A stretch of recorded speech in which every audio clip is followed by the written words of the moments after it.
তো এখন এই পুরো ছবিটার দিকে তাকান। What a fascinating system! অসাধারণ একটা সায়েন্টিফিক আর্কিটেকচার।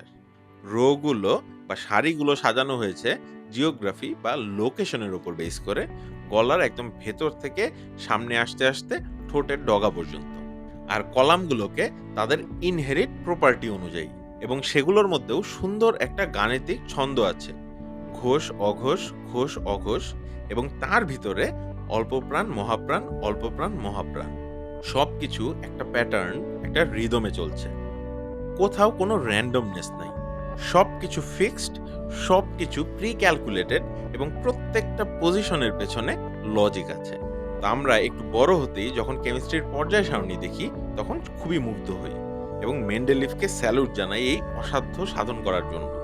কিন্তু তার থেকেও ২৫০০ বছর আগে আমাদের এলাকার প্রাচীন ঋষি মহাঋষিরা মানুষের মুখ দিয়ে উচ্চারিত হওয়া সাউন্ড বা ধ্বনিগুলোকেও একই লজিকে গ্রিডে বেঁধে ফেলেছিলেন।